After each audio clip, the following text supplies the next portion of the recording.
official. Yeah. Man, the myth, the legend, give him all your time Cool. today. Awesome. He's a Awesome. dude. There's a reason why he makes give him the fullest attention. Well, thank you very much.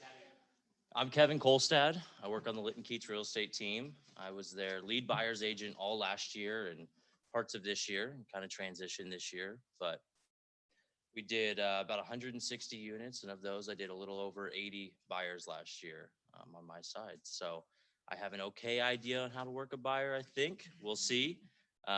Most of the part is just talking through it and pretending like you know what you're talking about. It works out pretty well.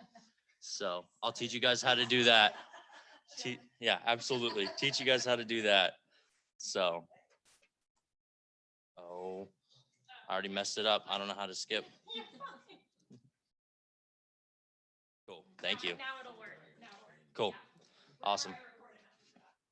Well, obviously the point of this class today is just going to be how to lead generate for buyers and how to obviously get them signed and get them working in your pipeline and get them closed, because that's how we get paid. So we want to make sure that you guys are making money and helping families and changing people's lives through real estate. Today we're going to understand the importance of database and how to take advantage of their sphere of influence. So that's going to be the biggest thing. When I started in real estate, that was all I had to work. So I didn't have anything special. I didn't start on a team. I was on my own. So it was leveraging my family and friends and continuing to communicate with them and figuring out what I could do to help them, and in turn then get me business.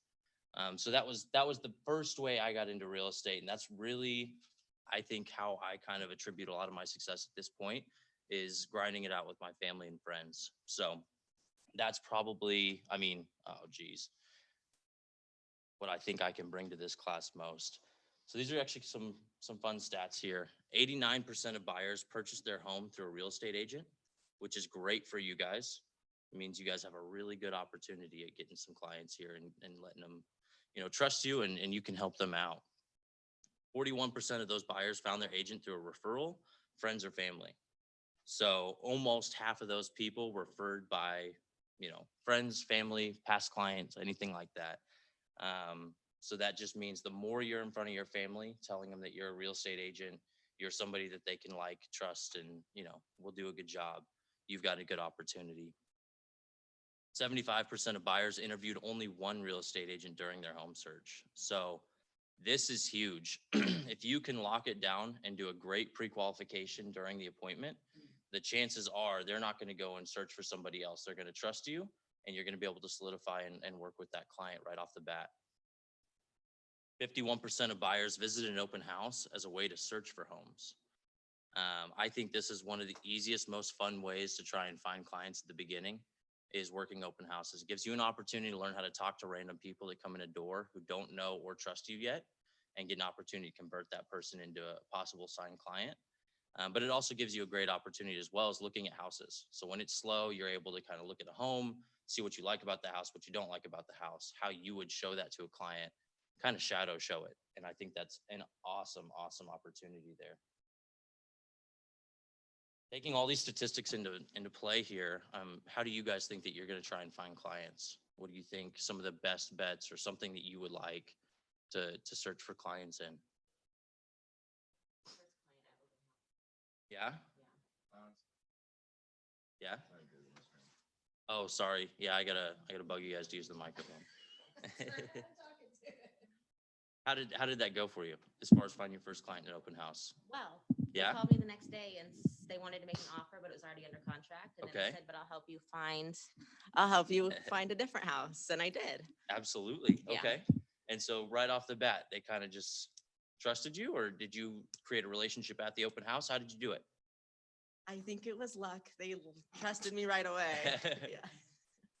No, I don't think it was luck. It was probably just the way you represented yourself in the house, and they came in and trusted that you were a market expert, and the way you walked through the house, the way you talked to them, the way you communicated to other people in the home. It's kind of what you present yourself in those open house. So it's never luck. You had something, so it worked out. What about everybody else?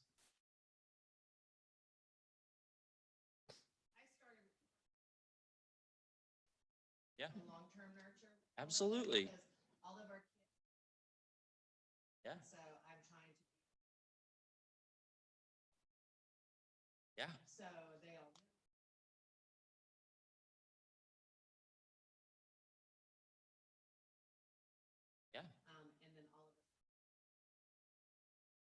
Absolutely. And then open houses. Yeah. Houses, yeah. What do you love about them?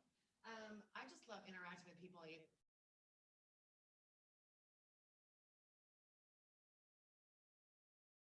Yeah. When they're fun. Sure. That come through and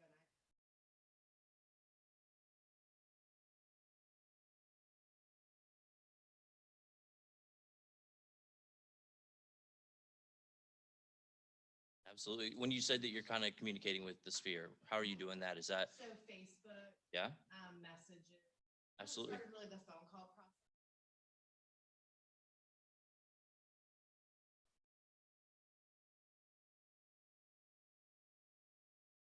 Good conversations with.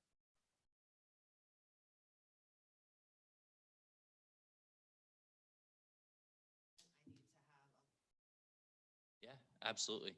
And I think the biggest thing with that too is consistency once you've spoke with them. Same thing with open houses is everybody that comes to an open house that isn't signed by another agent is an opportunity for a client.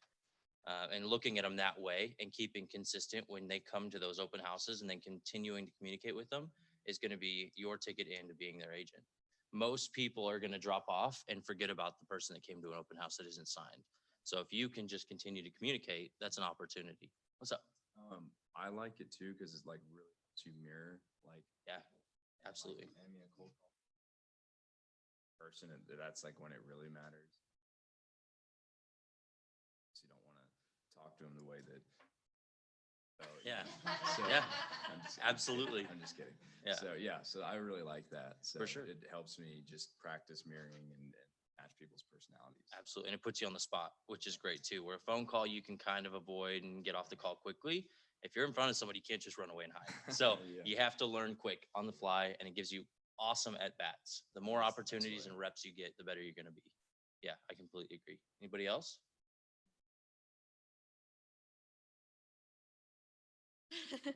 I have been contacting 10 people from my like religious community every Yeah. single day. Fantastic. And I've actually gotten a lot of responses. I had Yeah. a buyer consultation last night and they told me that they had been working with an agent and it was like in the process of falling through when I said it felt like fate. So they're ready to Fantastic. work with me from now on. That's awesome. And the cool thing with that there is you guys have a similar like in your religious community. So they already trust you off the fact that you do something that they do. And so you already have just that little piece where, cold calling is fantastic, but you're coming to that person cold. You don't have anything that's at all similar with that person yet. You have to find it and dig it out of them. Whereas in your situation, you already have that common interest in like, now you just have to show them who you are as a person and that you can represent them. And it's a great, great opportunity. And then from there too is again, staying in contact. So even if it's not something where they buy right now, continue to follow up, write them a letter. Thank you so much for the opportunity. Super excited to, continue working with you and meet you or show you houses or whatever else. Those handwritten letters will go a long ways. Probably further than anything else. Once you've had that first introduction, the opportunity to actually write out a letter, send it to them, that'll go really, really far. So I think that's fantastic. That's great. I got to remember to click through this side too. So if I forget, just yell at me. So we're going to start with cultivating buyer leads. So ultimately, real estate's just a big funnel. So we're going to prospect the market. Once we prospect the market, we're going to capture leads and we're going to track them, figure out how we can get them into the office, get them as an appointment, get them signed, cultivate that person until we can turn them into a contract and get them into a home and closed out. So everyone you have a conversation with can be added to, whatever you're doing for a follow-up plan. Right now we're using smart plans. I know you guys have talked about that, right? Smart plans, how to work them. And I know Dan Turkel is hugely smart in that, and I am not. But they are extremely important because at some point you're going to fill up this funnel to the point where you can't keep up with everybody you've got in there. And it probably sounds crazy now that you're going to have so many buyers and sellers that you won't be able to follow up with every single person every single day.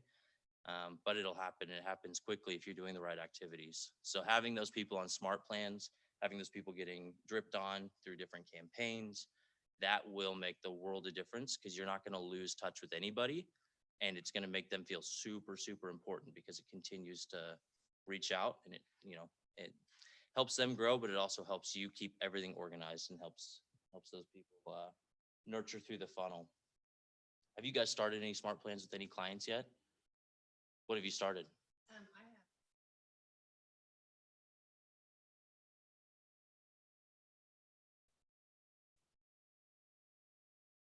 Yeah. Where, and I had the most response. Did you really? Wow. And That's and incredible. they were all, and it wasn't. Yeah, It was all my personal. absolutely. That said, I absolutely. Yeah. Yeah. Touch, and so.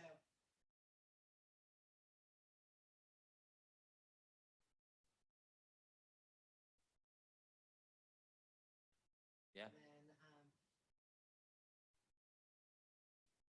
Yeah, find what I'm looking for. absolutely. Yeah. Absolutely. That's fantastic. Was that Anybody in else? the library? Yeah. That one's awesome. Any call to action like that's fantastic, especially to get people kind of re-upped, get them to communicate, get them to, start activity again. Any call to action like that's awesome. I love that. I think that's fantastic. And then too, on those long-term nurtures, having something that's continually dripping on them. I do monthly. So I'll do monthly on top of one call and for those long-term nurtures. And that is awesome because it'll make that person just keep you front of mind continually, even if they don't buy for 2 years. It's an opportunity at least to continue to nurture on them. And right now it doesn't feel like it's worth anything because they're not going to close this month. And it's like, I need to check this month, but you'll get your check and you'll get your closing and that person will be there at some point. And it's fantastic just to keep that funnel full. So I love that. That's fantastic. Is anybody else using any other smart plans? What are you using? I'm in a different situation. Yeah. It's brevity. Yeah. But kind of the same thing. Like if we have like hot plans and like nurture, watches, like all that. Yeah. So pretty much same. Yeah, absolutely. Have you seen what's a success story that you've seen from that? Not yet. Yeah, it'll Yes. happen. Yeah. It'll happen. One of the coolest ones, I think, as far as I've experienced, an open house guest came in and we didn't really click. There's a huge language gap, and I didn't know what he was saying. He came from a different country, and so got all his information, got a rough idea of what he was looking for. I put him on our drip campaign, and he was in our database and continuing to get dripped on. And about a year and a half later, I continued to follow up through our campaigns. Year and a half later, he called me, very broken English, and said, "Come sell me this house." I was like, "That's interesting." And so I looked at the address. It was a river cut house and met him out there and got that house under contract that day for $500,000. And we went and listed his house for 400,000. And he's like, "You were the only agent to continue to communicate with me the whole year and a half. And everyone else dropped off." And so that was unbelievable because at the time I didn't really know if this was going to go anywhere or not. But it doesn't affect us to have them in the database and have them getting dripped on. And it gives us an opportunity to pour into this person and really doesn't take a whole bunch of our time. But the return from this is incredible. We've got a client for life. He's given us multiple referrals and we got, $1 million in business just about. And it was hilarious because would have never expected taking a phone call that morning saying, "Come sell me this house." But for him, it looked like I'd been talking to him once a week just about for a whole year and a half. And he had this incredible trust built in us from that. So it was a call a quarter. We would call. And a lot of times he didn't answer. Okay. Absolutely. Yeah. Yeah. Preset message. "Hey, sorry I missed you. I hope you're doing well. I'm not calling to bug. I just want to touch base and say, hey." So, And are you doing a 12-month? So yeah. you're doing a quarter and a 12. Yep. Yeah. What do you talk about for that, like, for like all the, As far as our drips, yeah. they're all different. So it's just either a weekend update. This is what's going on in Springfield. Most of it's not real estate related. This is what the market looks like this month. This is where we think the market's going. This is a house that fits your qualifications. Let me know what you think of it. One of those deals. So I've got their search built in. So it was sending him homes consistently once a month. And if it was a house that fit his needs, it would email it. And I had our market update. So he was getting an idea of what the market looked like, a snapshot. So he knew we were market experts and we could find him homes. And then it was holidays, happy holiday, one of those deals. It was just whatever we could find during that year to hit him. Broke it down that way. I think the biggest thing is just, again, your name popping up in their inbox is if you can stay front of mind and show that I'm consistent, I'll continue to talk to you. I don't necessarily know how much the content matters. Content's hugely important, but if you can stay front of mind in their inbox, I think you're going to be a step ahead from everybody else. That kind of helps.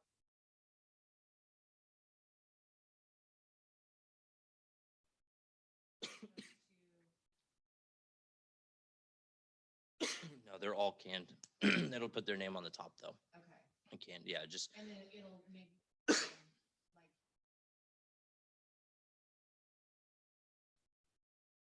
you can build out actual searches on what they're looking for as a home. And so each client got an individual search. So that was specific to each client. okay, And then it will email them a home that fits their search. okay. So that Like is a neighborhood search or something. absolutely. Okay. Yep. So that is a customized. And that's something we'll get to today too, on how to kind of differentiate what they're looking for, find their needs. I call it the 5 non-negotiables, or their needs analysis. Determine where they're at in your pipeline stage. Is this a ready and able buyer right now, or is this somebody like him who's a year out? And then from there, then you can build out your campaigns. For somebody that's a ready, willing, and able buyer, or even somebody that might buy in the next 3 or 4 months, I'm hitting those people 3 times a week, sometimes, maybe more. I mean, another kind of easy example is, how many times does Amazon email you in a day? Maybe 3 times a day, 2 times a day, and nobody cares. So the first thing that somebody's going to do, they're going to lose faith in you if you're not communicating with them consistently. Very, very rarely do people call me and say, quit communicating with me daily. I hate that, because they want to know that you care and you're communicating. So again, keeping that consistency. And, if it is just sending them a home, if right now the market the way it is, if you can't find a home to send them, shoot them a text. Sorry, I didn't find you a house that fits your needs right now. If your search isn't sending homes, but you can automate or customize and make sure it's going out frequently without touching it for the most part. That's something Dan can absolutely show you how to. So this is like I was talking about. I got ahead of myself a little bit, but qualifying a lead. So a buyer A is somebody that's able, ready, willing to purchase. They're ready to be under contract. I put them at about 30 days. So somebody that could buy in the next 30 days.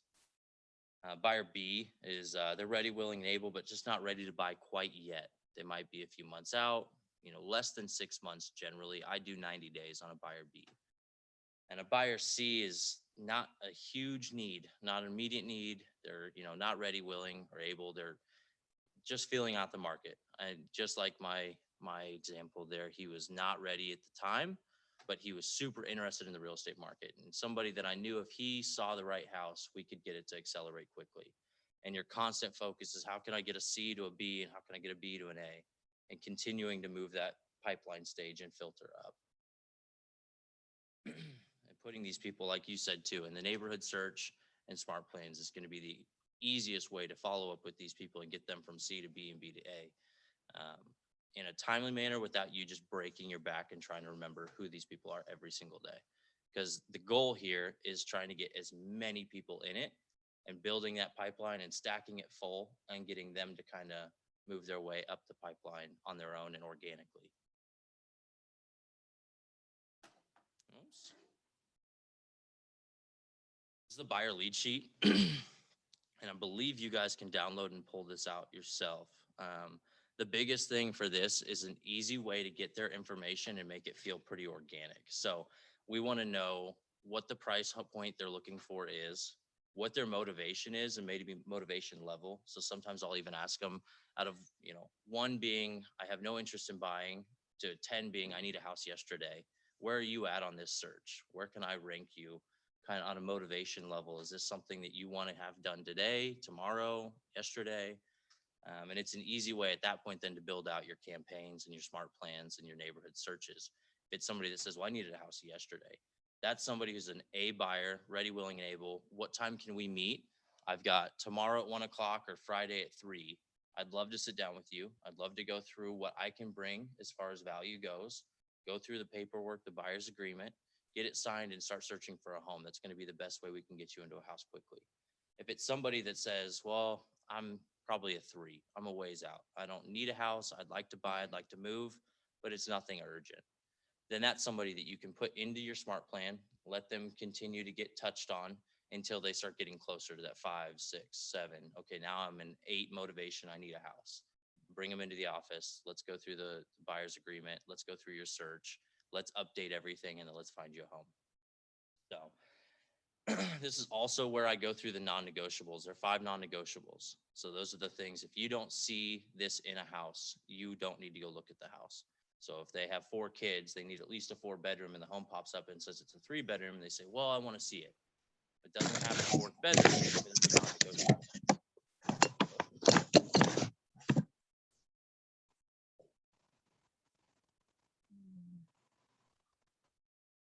No, we're good.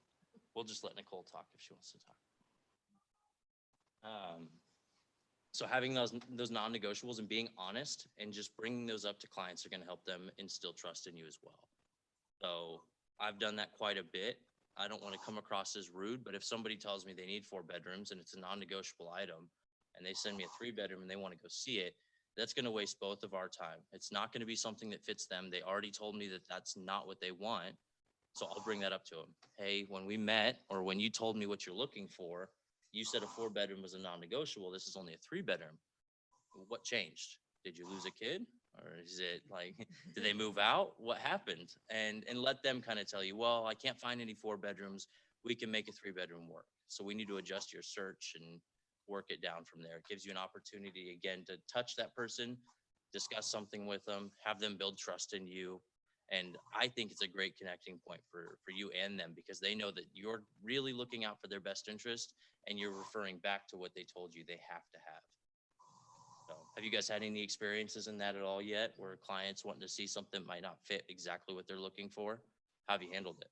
Well, I've reminded them that this is said, but they're kind of at. Yeah. They're changing. They need to have a little, Yeah. and so they've made. Me, I don't say, except maybe a little bit over, but. Yeah. It has everything. Yeah. Well, I'm hesitant because. Yeah. Absolutely. Absolutely. And I think the other good thing here too is when you take this down, all this information here, and you're getting all their, what they're looking for, what their finances look like, what's their timeline, all of that. I extend it just a touch. So if it's something where they say, I can do 150,000 is what I'm looking for. I'm not going to go in there and set our search at 140 to 150,000 because it's going to eliminate almost everything. So I'll allow, no bottom dollar. So there's an opportunity for them to see homes that are a little bit less, and I'll increase it just a little bit. If it's just a firm, we can't go higher than 150,000, then I probably won't, especially in this market, because things are going to climb above asking a lot of times. And I'd hate to get somebody in a situation where they love the house and they can't afford it, because that doesn't look good for you. It obviously shows that you put them in a house that they really fell in love with and they can't afford. Now you're the bad guy, unfortunately. So, but if it's somebody that can adjust, I want to stay at 150, I'm approved to 175, I'll open their search up just a little bit so they're seeing more homes, and that helps them too. They're going to put a lot of faith in you that you can find them homes and that you're doing more than any other agent has done for them in the past. And I think that's a great opportunity there to continue to communicate with these people.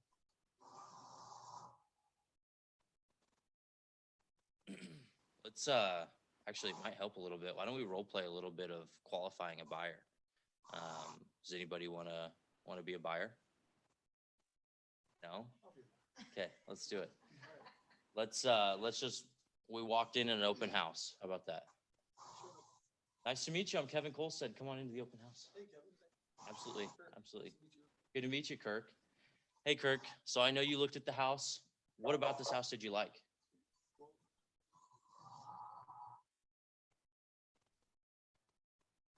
Yeah. Oh, Oh, I'm sorry. My bad, Kirk. I set you up for failure there. That's my fault. I should, I know better. I should remember the microphone. So nice to meet you, Kevin. I love the backyard. The master was nice. I'm a little nervous about the number of bedrooms. I thought they were bigger. They looked bigger online whenever I saw them, and we have 6 kids. So 6 kids, busy. yeah, That's very exciting. busy. Yeah, absolutely. How old are they? 18, 17, 15, 11, 11, and 8. Wow, my goodness. Okay. So are they going to be moving out soon at 18? It's I've got college? one going to college. Okay. And then one that'll be a senior. So we have another year there. Okay. We've had the younger kids double up in rooms before, so we're not opposed to that. Everybody doesn't need their own Yeah. individual room. That's kind of something that they can earn, in our opinion. Absolutely. Absolutely. So what's the minimum bedroom size that you're looking for? 4 to Bedroom. minimum. Okay, 4 minimum. And the big backyard, is that just so you can shove them outside and Yeah, not have them in the they're house? all athletes. Okay. So we, baseball, cornhole, frisbee, Fantastic. sword fighting, whatever. Absolutely. Well, that many people in the house, I'm sure you have quite a few family gatherings. Do you need a larger house then too? Do you have a square footage minimum that you're having to hit? Yeah, 3,000 square foot would probably be the smallest Okay. that we would want to consider. Absolutely. And what's your timeline look like? I mean, how quickly do we need to get you into a house? I'm ready to go as soon as we can find the right house. As soon as possible. I'm pre-qualified already. We have our financing arranged. And Who so, are you pre-qualified through? Casey Cooper at USA Mortgage. Absolutely. If you don't mind me asking, what are you approved up to? What are you looking to spend on a home? I would like to spend, I'm approved up to, an amount that I'm probably not going to tell you, but I'd really like to spend I'd like to say between 275 and 325, somewhere in there. Absolutely. Well, I'd love to help you out. I think the next step for us and the easiest way I can break down what your search is going to look like and kind of set expectations on how a transaction is going to go. I'd love to meet at my office if you could. I've got tomorrow at 1 o'clock or Friday at 3. Do either of those times work for you? I'm pretty busy during the week. Usually Okay. if we're going to get together during the week, it's going to need to be either, early morning coffee or breakfast or late evening. Okay. What about Saturday at 9? Saturday, I'll have to check the game schedule for sure, but I can get back to you. Okay. That sounds great. Well, why don't I do this? I'll take your information down. I'll give you a follow-up call today and figure out what time works best. I'd love to sit down at the office again, set out those expectations, find some homes for you, and let's start searching. Okay. We'll go get you a house. I'm totally open to that. Thank you. Fantastic. Absolutely. Thank you. So finding just a little bit of motivation, taking those notes down, trying to set the appointment. As soon as we can get in the door, I'm going to go through and narrow down exactly what it is that he needs. So the 5 non-negotiables, we got just kind of a brief set, but I know how many kids he has. I know how old they are. I know why he needs the bedrooms, what size. I know he's pre-qualified, and I know he's a ready, willing, and able buyer. So this is a person that you're going to want to follow up with heavily and get them in the door. Get that appointment set, and then go through the buyer agency agreement and show them what you're going to do and bring value to them. So.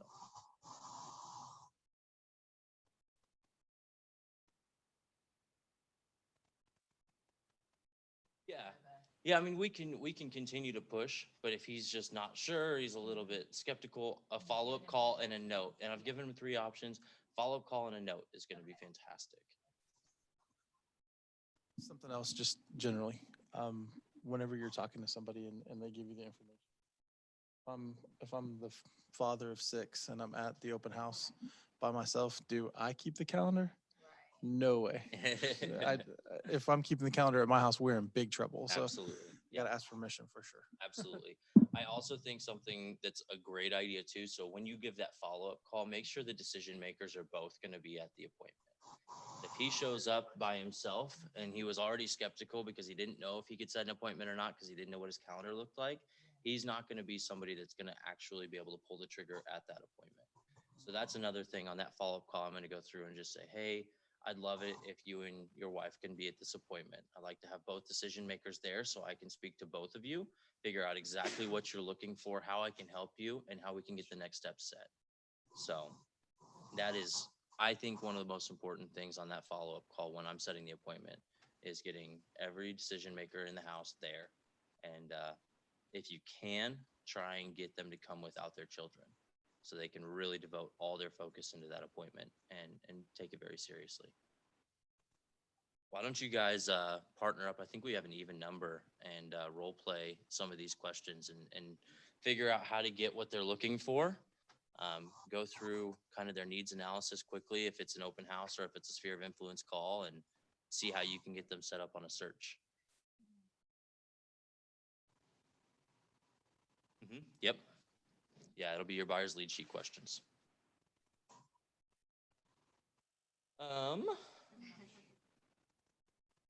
Looks like it's on participant guide page 5. Have one of those? Okay.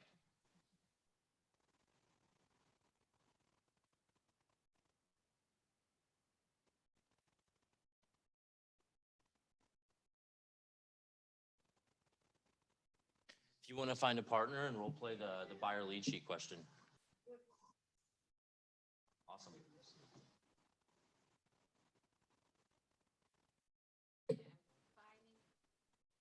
In the process. Oh, actually, we're just doing buyer leads? We don't Yep. even need that, do we? Okay. Over here, Candy, or sit over there, wherever you want. And then something else too, is assess maybe a pipeline stage for these people. Is this a buyer A? Is this somebody who's ready, willing, and able? Or is this a buyer B, buyer C? Where are they at on the search off of your conversation?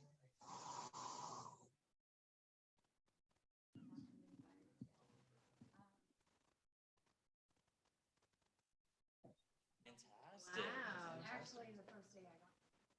Really? So, yeah. Where'd you find them at? So I talked to.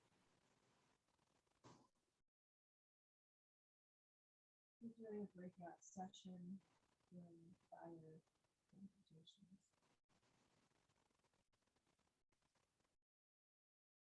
Leveraging those would be huge, great opportunity. And as you, One of my clients is like, yeah.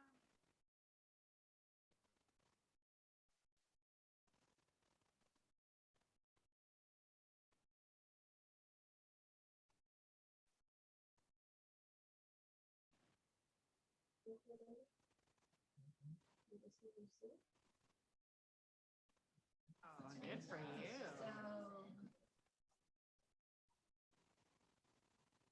yeah, I think that's what works for me. yeah, for sure, Because, you know. for sure.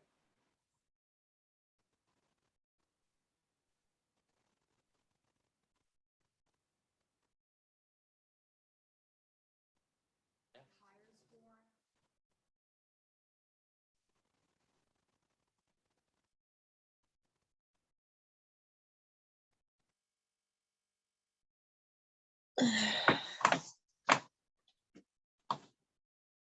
Stash my business cards. Absolutely, Wow. absolutely. And then, of course, my father-in-law knows. And he knows every bit news person. Yeah.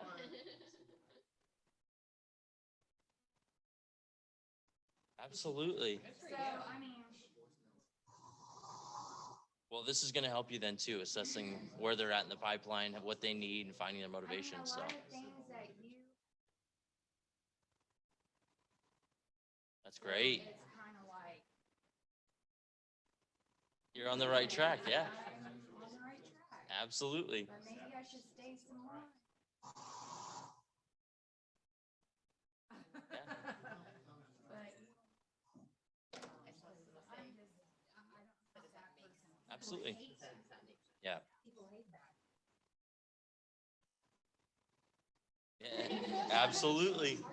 Well, let's role play this and then we'll see what you guys figured out.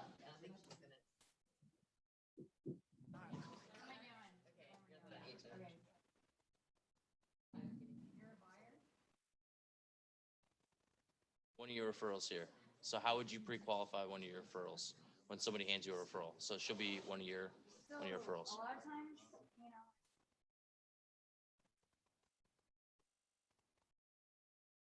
Ask them, I said, okay. Have a pre-qualification. So do it with her. Let's see it. We'll role play.